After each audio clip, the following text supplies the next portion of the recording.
Hey there, creepy peeps. Welcome to my channel. If this is your first time here, welcome back. If you've been here before, today we're gonna do another Come With Me review for Annabelle Comes Home. Alright, so I'm getting ready to leave for the movie theater in a little bit. Really quick though, I did want to give a shout out to some new patrons. Alyssa has been a patron for a little bit now, and I don't know if she ever got a shout out, so I'm gonna give her a shout out now. Thanks for your support, Alyssa. And if I did shout you out, then what's one more, you know? I also want to shout out Ephraim. I probably have said your name so wrong and I apologize very much, but I am very thankful for your support, even if I can't say your name right. Please feel free to yell at me and correct me in the comments. I also want to shout out Sean, who runs the YouTube channel Nocturnal Horrors, which will be linked in the description if you want to check it out and show it some love. So thank you all for being patrons, and thank you to all my patrons for supporting the channel. The link to my Patreon page is always in the description if you want to check out the perks you can get for supporting me. Anyways though, so Annabelle.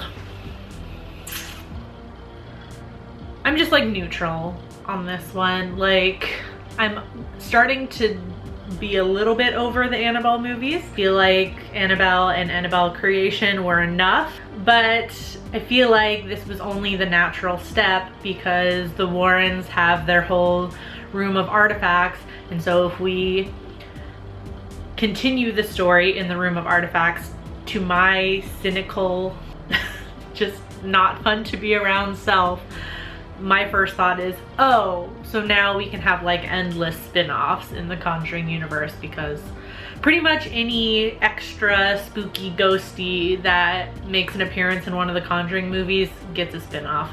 So I feel like making a movie about this one entity that wakes up all these other things in this room of horrors that the Warrens have is just opening the door for as many spin-offs as possible. For all I know, they could not do that. That's just my cynical way of looking at it. I hope I'm wrong. And in terms of like the actual movie content, I'm expecting a lot of jump scares, because that's kind of what these movies are. I said this in my Child's Play review, I'm not really scared of dolls. There are certainly real life dolls that have a scary history that I find creepy, but I'm not scared of them. Dolls do not keep me up at night. I was never really a doll kid growing up. I mostly had Barbies, and Barbies really aren't scary. Nobody's really made a horror movie about Barbies yet. Yeah, so yeah, those are kind of my, I'm just expecting like a jump scare fest and for it to just be like an okay movie. So that's what I'm expecting, so let's go. All right, so while you are waiting for future me to get out of the movie, past me is going to give you a proper summary of Annabelle Comes Home. The movie was written and directed by Gary Dauberman and follows, of course, the Warrens, who bring the possessed Annabelle doll back to their locked artifacts room in order to keep her from wreaking any more havoc. However, Annabelle ends up awakening all of the other spirits in the Warrens' artifacts room, and they set their sights on the Warrens' 10-year-old daughter, Judy, and her friends.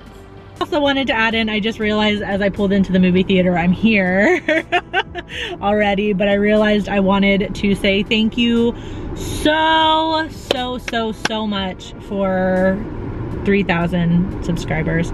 I know compared to a lot of people that's not that big of a number, but it's a big number to me, and I've worked very long and very hard to get here. So I appreciate every single one of you. Like, every subscriber I gain, every single subscriber I gain is a milestone to me. Whether that's mentally healthy or not, I don't know, but thank you. If you're new here, hi, welcome. Just, I don't know, brace yourselves. And if you've been a subscriber for a day, a week, a month, a year, multiple years, I love you and thank you.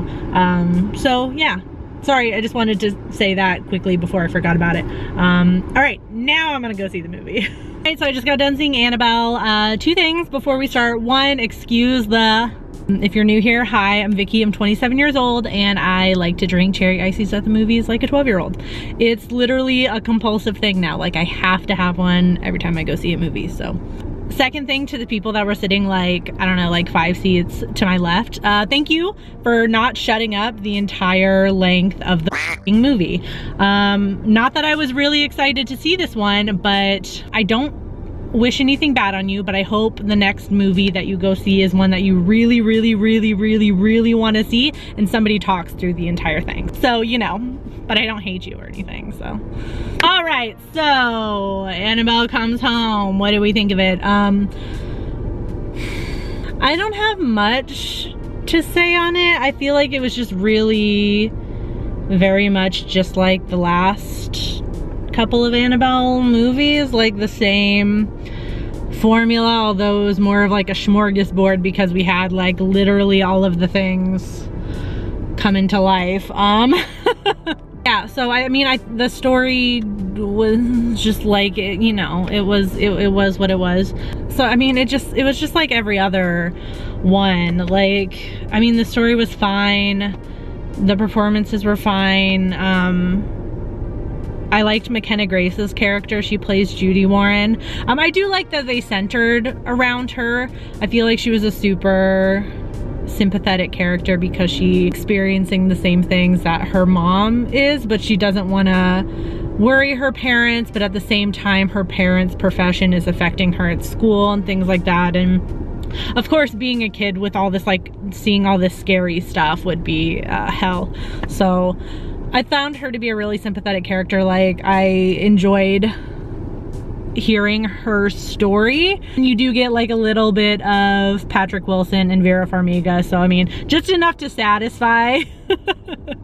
I would prefer a whole movie with the two of them, but because I love them so much. But I do like Judy Warren's story. I thought it was a good choice. I still am holding fast to the belief that this movie is an excuse for a whole bunch of spin-offs, because there's a nice little scene in there where Judy and her babysitter and her babysitter's friend are going through the office, you know, when the parents aren't there, and they're pulling out all these case files and they're mentioning all these case files that we haven't seen a movie on yet, but I bet you we're going to.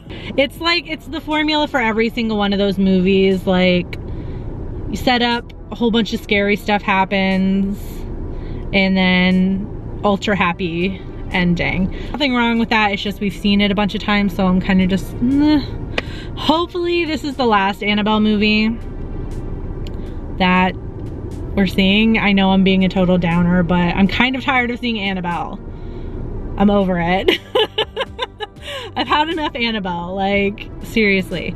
It wasn't a complete jump scare fest though, so I will give props to them for that. There were a whole lot of just like genuinely creepy scenes that did not end in a jump scare, so I applaud them for that. Yeah, the scares were okay. Like I said, there were a lot of not jump scare scenes that were pretty terrifying, so I was excited about that. The one thing I am mad at, and I'm gonna harp on it again because I'm just gonna keep complaining about it because it's some bullshit, how the trailers give away a lot of really great moments. Now, I only saw one trailer for this.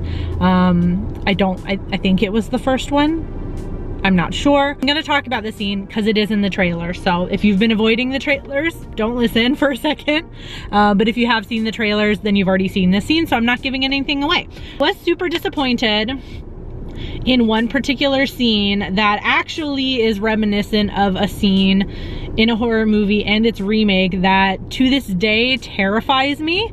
And I saw it in the trailer and I knew I was gonna get into the movie and just be disappointed by this scene, which I was. It's the scene where Annabelle is in bed with Judy Warren and they do like a little callback to The Grudge where, you know, the sister goes and hides in bed and then the ghost is underneath the bed, and it's a terrifying scene.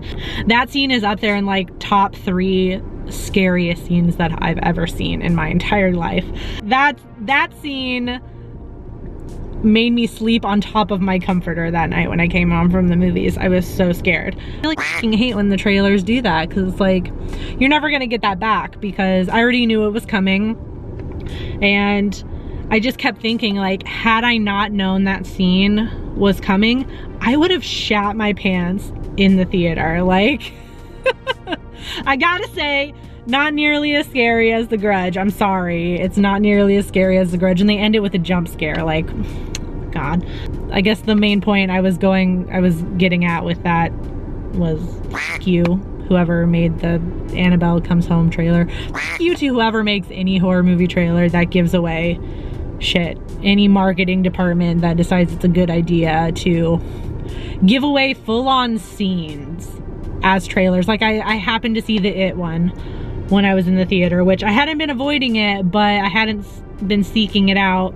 And so I see it where they're playing basically just a full-on scene when Beverly goes back to her old home. Like, stop giving away that shit. Stop. Or get heated up over something that only has a little bit to do with this movie. I just, like, it was just like every other Annabelle movie. I feel like they didn't really do much different with it other than just introduce a whole bunch of more stories that they can make into spin-offs. So I'm feeling like a 2.5 out of 5 because I feel like it's not any worse. It's not the worst movie in the Conjuring universe that I've seen. I don't even know which one I would think is the worst one, but it's just like every other one. So it's not any worse than it, but it doesn't stray far from the formula. So as of Thursday afternoon, it has a 6.9 out of 10 on IMDb. On Rotten Tomatoes, it has a 66% critic score. That's out of 89 reviews, and a 73% audience score out of 908 reviews. And then on Letterboxd, it has a solid 3.0 out of 5. As of Thursday on Letterboxd, between those of you guys that I follow, not that many of you, just one little page, have seen it. And it looks like everybody else. I see Drum Dums has given it a 3.5, Jimmy Champagne a 4, a bunch of other ones, the rest of you have given it a 4 or a 3.5. I guess I'm with Emma on this one. Spooky Astronauts, she gave it a 2 out of 5, so I'm with you, girl, on that one. Yeah, so if you've seen Annabelle Comes Home, let me know in the comment section down below what you thought about it, and let me know how it stacks up for you in the Conjuring universe. I'm gonna actually have to sit down and see which ones I like the best and which ones I don't like the best. So I'll get back to you guys on that one, but let me know what you guys think in the comment section. I do hope you enjoyed this video. If you did, please give it a thumbs up. Subscribe if you're new here. Become a Creepy Peep today. I post videos Monday, Wednesday, and Friday, and you can ring that notification bell down there to be notified every time I post a video, even though it doesn't always work. Thanks so much for watching, and until next time, stay strange. Bye. This video is brought to you by all these lovely creepy patron peeps that you see listed on the left-hand side of the screen. If you want to find out the perks to being a creepy patron peep, you can follow that link that is in the description of this video. No pressure, but it's there if you want to check it out. Thanks for watching. Bye!